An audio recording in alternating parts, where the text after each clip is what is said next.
everyone, I'm Mackenzie with the Beaverton City Library, normally at Murray Shoals, but today I'm at home. And now that kids and teens are back in school, and it looks a little bit different this year, at least for the fall, I'm here to give you a craft and then a handful of activities that your kids and teens can do in case they need to sit back and relax, or if they need to be active and expend some of their energy. So first we have the craft. So I made a be active or relax jar. So all you need is a jar. I just reused a jam jar, took off the label, and then I taped on a piece of paper that I cut to size, and you can decorate it in markers or crayons or stickers or whatever you want to glue on. I just wrote be active or relax. And then inside I have some craft sticks, and on one side I've written in blue a sort of relaxing activity, and then in red a more active activity. So that is the craft, and that is something that your kids can easily help you with, right? And not just making the jar and decorating it, but also coming up with the activities. So a few activities to get you started.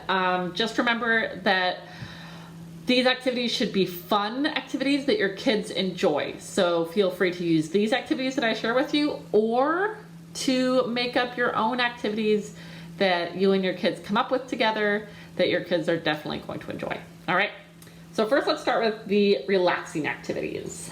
First off, I have journaling. So journaling is great, something that can involve another craft or not. I often have a lot of like blank journals around my home, so you can use a journal that you might have on hand for your kids, either like really nice like this, or pretty plain like this one, or this is actually one that I made myself that I just cut and folded some paper cardstock for a cover, and then I bound it myself, so you can either like do sewable binding or you can staple it, whichever one is easier for you, works better for you, whatever you and your kid are most interested in doing. All right, and yeah, and then I just decorated it myself.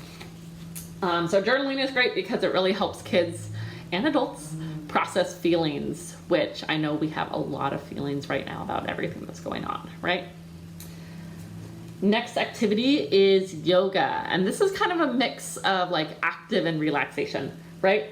But yoga is really great because it can improve concentration, really useful right now. It can improve a sense of calmness, and it can help relax, can help you relax. And there's a ton of yoga videos out there. If you type it on YouTube, yoga for kids, you'll come up with a lot of videos from Cosmic Kids, so that's a place to start. And then also I know a lot of people who like yoga with Adriene, and I came across her video, I think it's called Rainbow Yoga for All Ages. So that's another one to look at.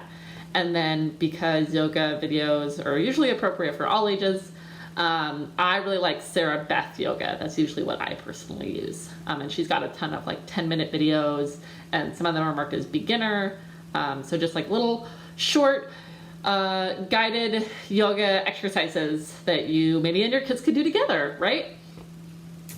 All right, last relaxing activity is coloring.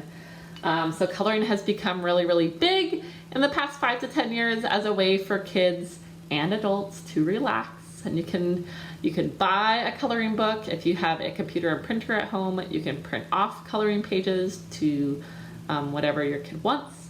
I have these really nice coloring postcards that my sister sent to me.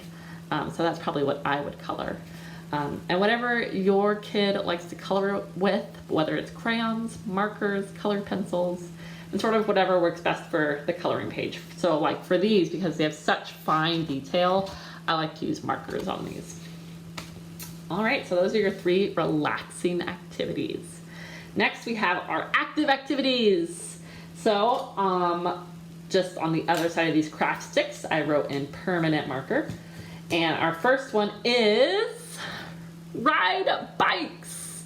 So while the weather is still nice and the air is fantastic, get outside and ride your bikes around the block. Go on maybe an all-purpose trail that you have near your home, ride around your neighborhood, and this is something you can do as a family. You can do it with your kids, have it be like a memory-making moment. All right. Next, we have running race. So this is a good reminder. Keep it fun. Keep the distance appropriate for your child. So maybe start with just doing a race from your house to the end of the block if you have a really short block, or doing going to the park and deciding we're going to run from this tree to that tree, and just make it really fun. It's a great way to teach sportsmanship with your kids, and if they have a lot of energy to expend, they can sprint as fast as they can, right?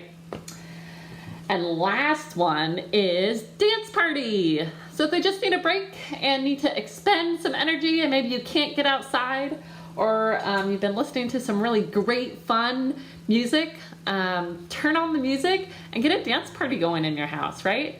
So that really helps kids feel more confident and comfortable with their bodies, which is important for all of us. So those are your suggested activities. I hope it gave you an idea. Of course, there are a lot of other activities that you could do. Reading would be a good relaxing activity.